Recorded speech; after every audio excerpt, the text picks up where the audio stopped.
اور ہم آج جس دور میں رہ رہے ہیں اس سے یہ انکار نہیں کیا جا سکتا کہ ہم دجال کے زمانے سے بہت قریب. ہم یہ تو نہیں کہہ سکتے کہ اس سال میں نکلے گا دجال یا فلاں سال میں امام مہدی، نہیں کہہ سکتا، اس کا تعلق مستقبل سے ہے، یہ صرف اللہ تعالیٰ جانتے ہیں. لیکن یہ بات تو ضرور ہے کہ ہم آج جس زمانے میں، یہ دجال کے زمانے سے بہت قریب کا زمانہ ہے، بہت قریب ہے ہم. لہٰذا ہمیں چاہیے کہ لوگوں کے اندر ایک شعور بیدار کریں، اور جو آپ صلی اللہ علیہ وسلم سے دجال سے بچنے کا جو طریقہ بیان کیا ہے اور ان فتنوں سے بچنے کے طریقوں میں عام کیا جائے، وہ بتایا جائے، تاکہ ہم خود اپنے ایمان کی بھی حفاظت کر سکیں اور اپنی نسلوں کی بھی ایمان کی. آپ صلی اللہ علیہ وسلم نے فرمایا کہ ما بین خلق آدم الى قیام الساعہ امر اکبر من الدجال، کہ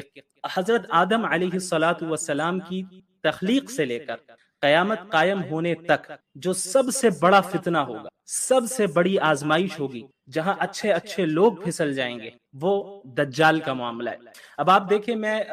الہاد کو دجال سے کس طرح، مطلب میں کیوں سمجھتا ہوں کہ اس کا الہاد سے تعلق ہے اور الہاد کا دجال سے تعلق ہے. اب آپ دیکھیں جو ملحدین ہوتے ہیں، میں ابھی اس پہ آتا ہوں جو آپ نے سوال کیا ہے کہ بھئی تعداد کی کمی اور زیادتی کا مسئلہ. تو ملحدین سے اگر آپ جب بات کریں گے اور انہیں آپ خدا کو ماننے پر کنونس کریں گے اور خدا کا تصور ان کے سامنے آپ پیش کریں گے، تو آپ دیکھیں گے کہ وہ کسی بھی ذات کو خدا تسلیم کرنے کے لیے جن شرائط کو آپ کے سامنے پیش کرتے ہیں، یعنی اگر آپ کا خدا ہے تو آپ کے خدا کو میری ان شرطوں پر پورا اترنا چاہیے. تو آپ ذرا ان شرائط پر غور کر لیا کریں. مثلا خدا کے وجود کے لیے انہیں کوئی ایسی دلیل چاہیے ہوتی ہے جس کے ذریعے سے، یعنی وہ اپنے سینس آرگنز کے ذریعے سے یا کسی ایکسپیریمنٹ کے ذریعے سے خدا کی ایگزسٹنس کو پالے، یعنی وہ اللہ پر ہی علیاذ باللہ ایکسپیریمنٹ کرنا چاہتے ہیں، یا وہ اپنے سینس آرگنز کے ذریعے خدا کے کو جب تک وہ دیکھ نہ لے، محسوس نہ کر لیں آبزرویشن کے ذریعے، تب تک وہ جو ہے خدا کو تسلیم نہیں کریں گے. اب بعض لوگ یہ بھی کہتے ہیں کہ بھائی اگر خدا نہیں دکھتا ہے تو چلو کم از کم کچھ ایسی آپ سپر نیچرل ایکٹیویٹیز ہمارے یونیورس میں دکھائیں جو لاز آف نیچر سے ہٹ کرو. مثلا آپ نے معجزات کی بات کی، آپ نے دیگر کرامات کی بات کی، تو بھائی اب ایسا کیوں نہیں ہوتا؟ اگر آپ کا خدا سچا ہے تو پھر آپ کچھ اس طرح کا معجزہ کر کے دکھائیں، کچھ ایسی سپر نیچرل ایکٹیویٹی کر کے دکھائیں جن کی بنیاد پہ ہم آپ کے خدا کو خدا تسلیم کریں. اب آپ آ جائیں دجال کی طرف، آپ ان کی شرائط کو دیکھ لیں اور ایک ایک شرط کا جائزہ لے لیں، جس شرط کو وہ بنیاد بناتے ہیں خدا کو تسلیم کرنے کے لیے. اب اگر آپ دجال کا مطالعہ کریں اور دجال کے متعلق جو پیشن گوئیاں آپ صلی اللہ علیہ وسلم نے فرمائی ہیں، آپ یہ دیکھیں گے کہ ان ملحدین کی ایک ایک شرط جو خدا کے تسلیم کرنے کے لیے انہوں نے گڑھی ہیں اپنی طرف سے، وہ ساری کی ساری شرطیں دجال پر 100% فٹ ہو. دیکھیں ان کے سامنے دجال آئے گا اور ظاہر ہے وہ خدائی کا دعویٰ کرے گا، وہ ایک نیا مذہب لے کر آئے گا. مذہب اس اعتبار سے وہ اس کا مذہب وہ ہوگا کہ وہ کہے گا کہ میں تمہارا خدا ہوں، جس کے متعلق آپ صلی اللہ علیہ وسلم نے امت کو پیشن گوئی فرمائی اور تنبیہ کی کہ انہ اعور الا انہ اعور وان ربکم لیس باعور. دیکھو وہ کانا ہوگا اور تمہارا رب کانا نہیں ہوگا، تمہارا رب کانا نہیں ہے، اس میں کوئی عیب نہیں ہے، یہ عیب والا شخص ہوگا، لیکن تم سمجھ جانا اس کو دیکھ کر کہ وہ تمہارا خدا نہیں ہے. تو ان لوگوں کے پاس دجال کے خروج کے بعد ایک فزیکل خدا موجود ہوگا جسے وہ اپنے سینس آرگنز کے ذریعے انہیں دیکھ سکیں گے. اس کے علاوہ دجال کی جو طاقتیں ہیں، اللہ تعالیٰ نے جو بندوں کی آزمائش کے لیے اسے جو چھوٹ دے رکھی ہوگی، اس کے متعلق آپ کی نظر سے احادیث گزری ہوں گی. آپ صلی اللہ علیہ وسلم نے فرمایا کہ معه جنت ونار ناره جنہ وجنته نار، او کما قال علیہ الصلوۃ والسلام، کہ دجال ایسا ہوگا کہ اس کے ساتھ ایک جنت بھی ہوگی، اس کے ساتھ آگ بھی ہوگی، اس کی آگ جنت ہوگی، اس کی جنت آگ ہوگی. یعنی وہ ایک ڈیسیور ہوگا، وہ لوگوں کو دھوکہ دے رہا ہوگا. اس کے پاس سپر نیچرل پاورز ہوں گی، وہ سپر نیچرل ایکٹیویٹیز کر کے دکھائے گا. اب آپ کو بتاؤں میں یہ روایت آپ صلی اللہ علیہ وسلم نے فرمایا کہ دجال جو ہے ایک شخص کو بلائے گا اور اس شخص سے دجال یہ کہے گا کہ بھئی اگر میں تمہارے ماں باپ کو زندہ کر دوں جو کہ مر چکے. اب آپ بتائیں کہ ایک انسان کو اپنے ماں باپ سے کتنی محبت ہوتی ہے، ایک انسان نہیں چاہے گا کہ اس کے ماں باپ زندہ ہو جائے. دجال اس سے کہے گا کہ اگر میں تمہارے ماں باپ کو زندہ کر دوں تو کیا مجھ پر ایمان لے آؤ گے؟ تو وہ کہے گا کہ ہاں بالکل ایمان لے آئیں گے. تو وہ اسے زندہ کر کے دکھائے گا اور وہ شخص مرتد ہو جائے گا. اس کے علاوہ جو اس کو ماننے والے ہوں گے، جو اس کے فالوورز ہوں گے، اسے دنیاوی نعمتوں سے وہ جو ہے انہیں عطا کرے گا، انہیں دے گا. یعنی پوری مٹیریلسٹک لائف جو ہوتی ہے، جو کہ ایتھزم کی بنیاد ہے، کہ اس دنیا میں ہم اپنی زندگی کو عیش و عشرت کے ساتھ گزاریں اور یہی دنیا سب کچھ ہے، یہاں پہ جتنی نعمتیں حاصل ہو جائے وہی سب کچھ ہے، تو دجال اپنے فالوورز کو یہ ساری چیزیں دے گا۔ ان تمام چیزوں کو دیکھتے ہوئے اگر ہم یہ کہیں کہ بھئی اگر یہ ایتھزم آج جو ہے اور جو ایتھسٹ ہیں انہیں فالو کرنے والے جو لوگ ہیں، اگر یہ اس وقت تک رہتے ہیں اور دجال کا خروج بہت قریب ہو، اور یقیناً یہ فیوچر کے متعلق بات ہے، تو کوئی حتمی طور پہ تو نہیں کہا جا سکتا کہ ایسا ہی ہوگا، ہم بس اندازہ لگا سکتے ہیں، علم تو اللہ کے پاس ہے فیوچر کے متعلق، لیکن بظاہر جن احادیث کو دیکھ کر ایسا یہی لگتا ہے کہ جہاں دجال کے فالوورز کی تعداد یہودیوں کی بھی ہوگی، جیسا کہ حدیث میں آتا ہے، بعض لوگ سمجھتے ہیں کہ دجال کے فالوورز صرف یہود ہوں گے، ایسا نہیں ہوگا کہ دجال کے فالوورز صرف یہود ہوں گے، بلکہ دیگر روایتوں میں مختلف چیزیں ملتی ہیں کہ دجال کے فالوورز اور بھی لوگ ہیں، جن میں سے میں سمجھتا ہوں کہ سر فہرست یہ ملحدین بھی ہوں گے، کیونکہ ان کے لیے جس خدا کو وہ تلاش کر رہے تھے وہ خدا ان کے سامنے موجود ہوگا، اگرچہ وہ باطل خدا ہو۔ میں سے جو مسلمانوں کے درمیان جو جنگیں ہوئی ہیں انہی جنگوں میں سے ایک، اس کے متعلق آپ صلی اللہ علیہ وسلم نے پہلے ہی پیشن گوئی فرما دی۔ آپ صلی اللہ علیہ وسلم نے فرمایا کہ لا تقوم الساعة حتى تقتتل فئتان عظیمتان تكون بينهما مختلة عظيمة ودعواهما واحدة، کہ قیامت اس وقت تک قائم نہیں ہوگی جب تک کہ دو بڑے گروہ، دو بڑی جماعتیں آپس میں لڑ نہ لیں اور ان کے درمیان زبردست لڑائی ہوگی، زبردست خون ریزی ہوگی، ودعواهما واحدة، حالانکہ ان کا دعویٰ، دونوں کا دعویٰ ایک ہوگا، یعنی دونوں کا دعویٰ ایک ہوگا، دونوں مسلمان ہوں گے، دونوں اسلام میں شامل ہوں گے، داخل ہوں گے، اور دونوں اللہ کو ماننے والے، رسول اللہ پر ایمان لانے والے ہوں گے، لیکن ان کے درمیان زبردست جنگ ہوگی۔ اس حدیث سے ثابت ہوتا ہے، یہ حدیث صحیح بخاری کی ہے جو میں نے ابھی آپ کے سامنے رکھی ہے، وہ صحیح بخاری کی روایت ہے، کتاب الفتن کی، حضرت ابو ہریرہ رضی اللہ عنہ روایت کرتے ہیں، اور حدیث نمبر ہے 7121۔ تو اس طرف اشارہ فرمایا، اور یہ سن 36 ہجری میں آپ صلی اللہ علیہ وسلم کی یہ پیشن گوئی بھی بالکل صحیح ثابت ہوئی، اور اس جنگ کو بھی اللہ کے نبی صلی اللہ علیہ وسلم نے قیامت کی نشانیوں میں سے گنوایا۔ یہاں پر ایک بات کی میں مزید وضاحت کرنا چاہتا ہوں، صحابہ کرام رضی اللہ عنہم اجمعین کے درمیان جو جنگیں ہوئی ہیں انہیں ہم مشاجرات صحابہ کہتے ہیں، ان کے درمیان جو اختلافات ہوئے تو ان کے متعلق اہل السنت والجماعت کا کیا نظریہ ہے، اسے ہمیں سمجھ لینا چاہیے، کیا موقف ہے۔ یاد رکھیے ہمارا یہ عقیدہ ہے کہ انبیاء علیہ الصلوۃ والسلام کے بعد انسانوں میں افضل ترین جو جماعت ہے وہ صحابہ کرام کی جماعت ہے، اور اللہ اور اس کے رسول صلی اللہ علیہ وسلم کی اطاعت اور ان کی اتباع کرنے میں تمام انسانوں میں سب سے اعلیٰ، سب سے نیک، سب سے تیزی کرنے والے اتباع کرنے میں صحابہ کرام ہی ہیں، خیر میں سبقت لے جانے والے صحابہ کرام ہی ہیں، اور انہی کی خدمات کا نتیجہ ہے کہ دین آج ہم تک پہنچا ہے، اور انہی کی قربانیوں کا نتیجہ ہے کہ اللہ تعالیٰ نے اس دین کو غلبہ عطا کیا۔ تو صحابہ کرام کے درمیان جو کچھ بھی اختلافات ہوئے، جو کچھ بھی جنگیں ہوئی ہیں، ان کے متعلق اہل السنت والجماعت کا یہ متفقہ موقف ہے کہ ہم سکوت اختیار کریں، خاموشی اختیار کریں، یعنی ہم 1400 سال بعد آ کر ہماری اور آپ کی کوئی حیثیت نہیں ہے کہ اس جماعت کی نیتوں پر ہم حملہ کریں، ہم فیصلہ کریں کہ بھئی یہ 100% غلط ہے اور یہ 100% صحیح ہے، ہمیں یہ اختیار نہیں دیا گیا، بلکہ ہمیں اپنے ایمان کی حفاظت کرنی ہے، اور ہم کسی فتنے میں مبتلا ہو جائیں اس سے بچنے کے لیے ہمیں چاہیے کہ صحابہ کرام کے متعلق اپنی زبان کو بند رکھیں۔ آج ہمارے یہاں ایسے کئی لوگ ہیں جو کھڑے ہو گئے ہیں اور دعویٰ کرتے ہیں اور صحابہ کرام کے خلاف بولتے ہیں، حضرت امیر معاویہ رضی اللہ عنہ کے خلاف بولتے ہیں، اور بعض ایسے بھی ہیں جو حضرت معاویہ رضی اللہ عنہ کے دفاع کرتے کرتے حضرت علی رضی اللہ تعالی عنہ کے متعلق ایسی باتیں بول دیتے ہیں جو ان کے شایع نشان نہیں ہے۔ تو اسی لیے اہل السنت والجماعت کا سب سے بہترین اور معتدل اور صحیح موقف یہی ہے کہ ہم خاموشی اختیار کریں، کہ ہم لب کشائی نہ کریں، چپ رہیں، کیونکہ یہ جتنے حضرات ہیں یہ مجتہد تھے۔ حضرت معاویہ رضی اللہ عنہ ان کا بھی ایک مقام ہے، وہ بھی مجتہد تھے۔ حضرت علی رضی اللہ تعالی عنہ ان کے مقام سے کون واقف نہیں ہے، ان کے فضائل سے کون واقف نہیں ہے، وہ بھی مجتہد ہیں۔ سنن نبی داؤد کی روایت ہے، اس میں ایک فتنے کے متعلق آپ صلی اللہ علیہ وسلم نے ذکر کیا اور ایک پیشن گوئی فرمائی ہے، اور وہ پیشن گوئی آج صحیح ثابت ہو چکی ہے، یہ ہمارے زمانے کے لیے ہی ہے، اور کس وجہ سے وہ یعنی وہ فتنہ ظاہر ہو رہا ہے، وہ کیوں ظاہر ہو رہا ہے، وہ وجہ بھی آپ صلی اللہ علیہ وسلم نے بتائی ہے، اور ہمارے لیے اس میں سبق بھی ہے کہ اگر ہم اسے ٹھیک کر لیں تو ہم اس فتنے سے محفوظ ہو جائیں گے۔ تو وہ روایت سنن نبی داؤد کی روایت ہے، حدیث نمبر